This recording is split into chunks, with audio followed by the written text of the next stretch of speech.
Alleged paranormal phenomena or abilities like extrasensory perception, ESP, psychokinesis, PK, dowsing, which I have discussed in a previous video, see the link in the description, reincarnation, out-of-body experience, OBE, clairvoyance, astrology, communicating with the dead, haunting by ghosts, channeling, telepathy, ley lines, and so on, are considered paranormal because they conflict with the current scientific worldview. The field of parapsychology studies these weird phenomena. One definition for paranormal, given in the Journal of Parapsychology, states that it is a term for any phenomenon that in one or more respects exceeds the limits of what is deemed physically possible according to current scientific assumptions. The journal defines parapsychology as the scientific study of certain paranormal or ostensibly paranormal phenomena, in particular ESP and PK. Parapsychologists attempt to find evidence for such phenomena and theorize about possible mechanisms behind them. The respected investigator of claims of the paranormal, Benjamin Radford, defines paranormal as something that at least superficially appears to violate natural laws. His point, of course, is that contrary to first appearances, such phenomena may be explainable by science after all. By the way, in case you didn't already know, my name is Jouni Vilkka, and this is my channel, TFF Teacher from Finland. Don't forget to subscribe and click the thumbs up button. Among other problems for parapsychology, French and Stone point out the uncertainty about which particular process might be operating in any one demonstration of an anomalous phenomenon.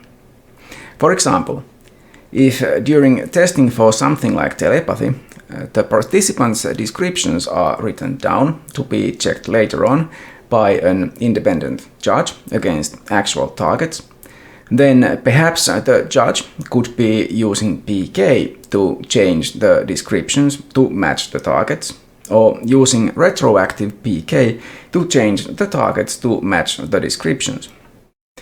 So it is impossible to say for certain which particular paranormal process might be responsible for a given anomalous observation. There are, after all, no known mechanisms for the alleged paranormal abilities or phenomena. Not knowing a mechanism makes it exceedingly difficult to produce the effect, and without having convincing evidence for the ability to produce the effect, the mechanism, if it exists, is extremely difficult to discover. Replicability is a real problem for parapsychology. It is also a problem for other fields, but especially so for this one. There are other problems with parapsychology as well. French and Stone discuss several of them, such as the following. Meta-analysis is a systematic review of previous studies that seeks to derive conclusions about the whole body of research so far conducted on a given subject.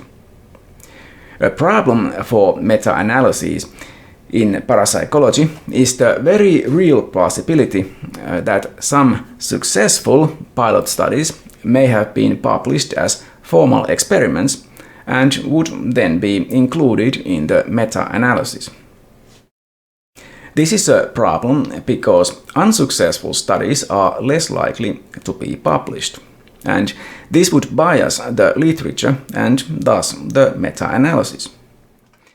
This is a so-called file drawer problem in all fields of science, really. Positive findings tend to be published, while studies that fail to find significant results tend to be left in the file drawer. Journals are not eager to publish them, even if sent for publishing. This is especially problematic for parapsychological meta-analyses that claim to have found small effects in the mass of studies, as those effects may well be simply the results of underreporting of null results. The main problem with parapsychology is that it is often not considered a science at all, but pseudo-science, because parapsychologists seem keen on finding proof for these things they already believe in, and so far have failed in that. Already in 1989, C.E.M. Hansel wrote in the summary of his book, The Search for Psychic Power, ESP and Parapsychology Revisited, that a great deal of time, effort and money has been expended over a period of more than 100 years, but an acceptable demonstration of the existence of extrasensory perception or psychokinesis has not been provided. Now, almost 40 years later, the situation remains the same. It seems that the history of parapsychology repeats a pattern.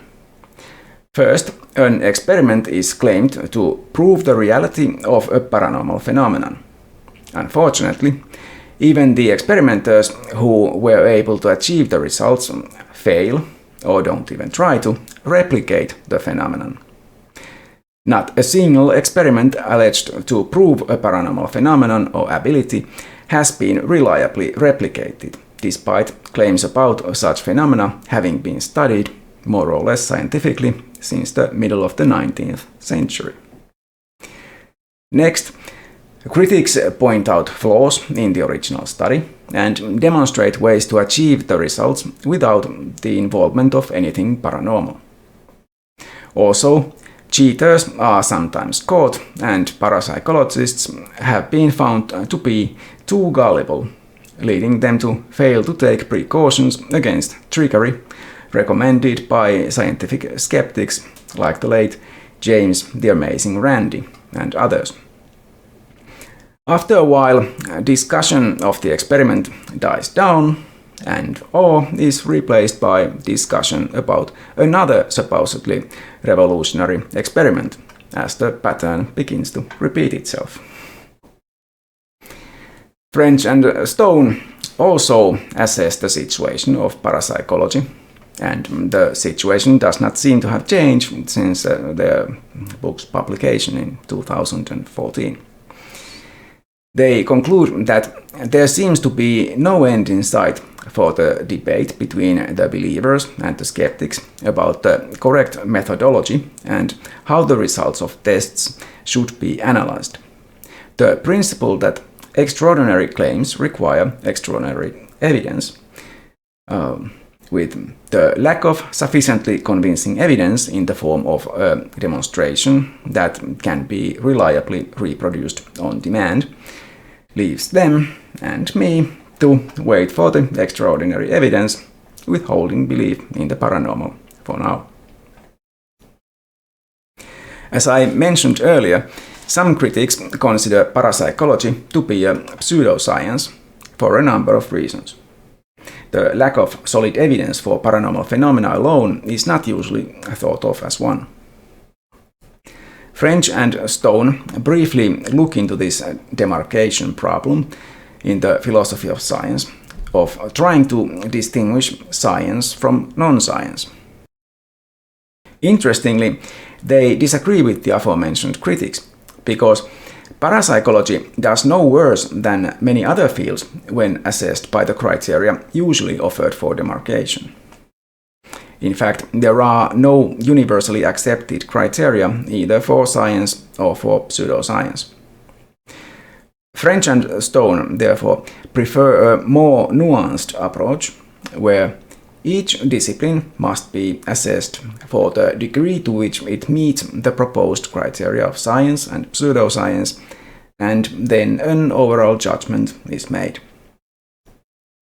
They defend parapsychology against accusations of being a pseudoscience by refuting some claims made about it.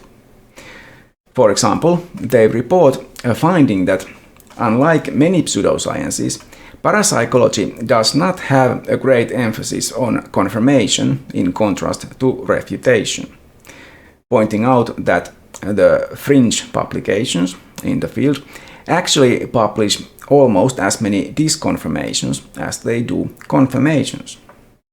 They accept that parapsychology, at its best, appears to adhere to scientific methodology, and therefore there is little reason to dismiss it as a pseudo-science. They acknowledge this to be a minority view among critics of parapsychology, but I, for one, am willing to accept it as long as the research is properly done. The fact remains, and has to be admitted, that no paranormal phenomenon has been convincingly shown to be real, which does cast a strange light over the whole field of study.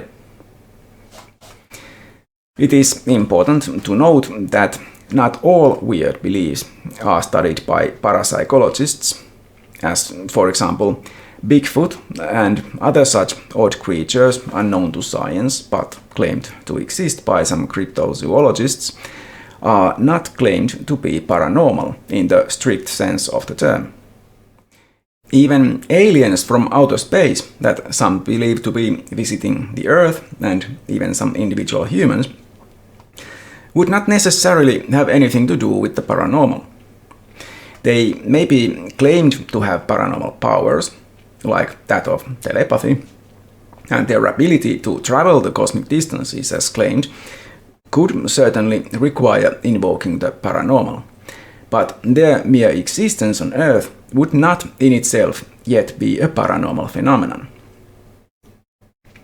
It probably should also be pointed out that the existence of extraterrestrial life, even the intelligent kind, is not a paranormal matter either, as there is nothing in science contradicting that.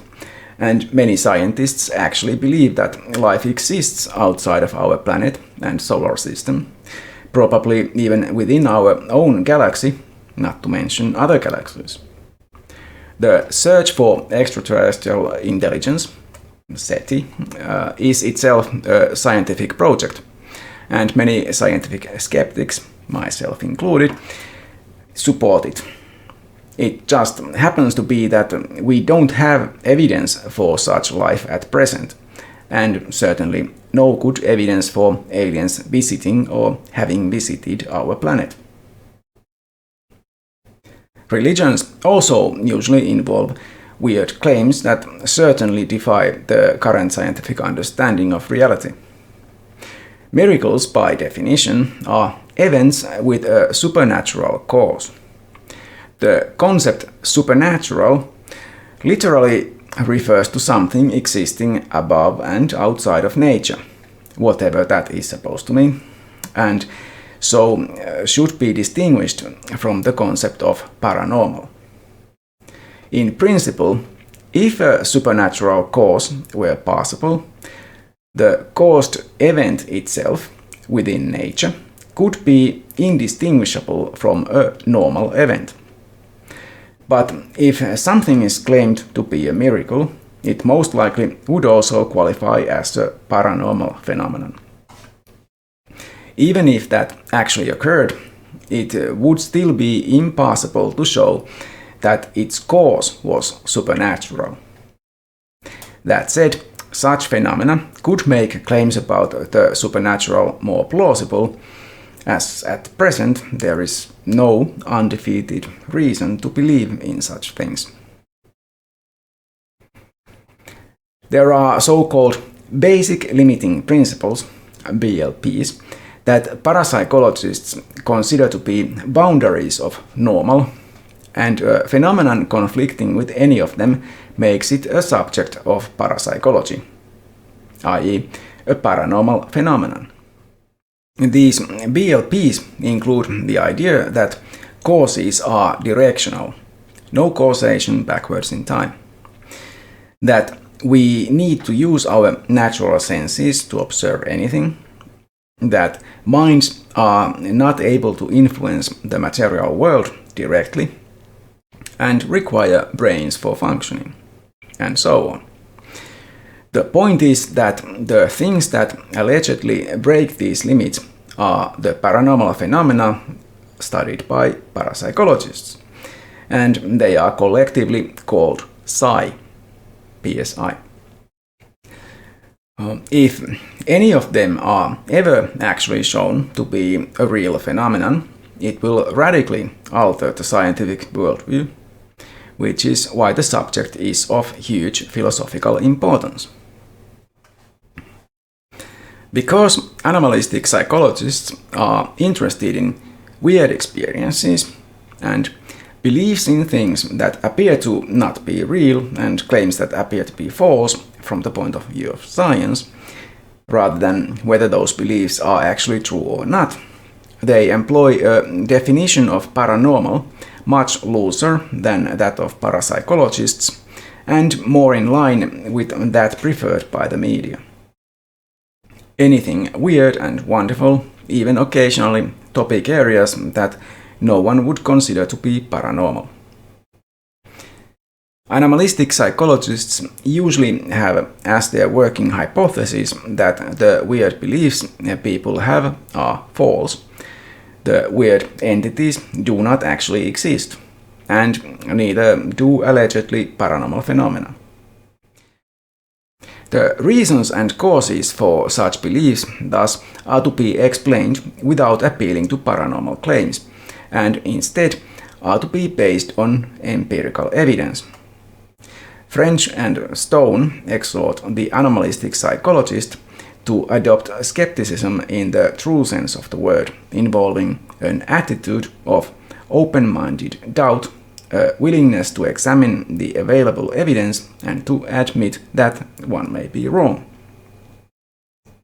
This means that animalistic psychology should not be thought of as being opposed to parapsychology, but rather as a different approach toward understanding the human phenomena studied by both fields. That's all for now. In the next video, I will be asking the question, is there a type of person who believes in weird things? I hope to see you back on my channel then. Bye for now. If you wish to support my channel, please click thumbs up, subscribe and share my videos. Any comments on the videos would also be welcome.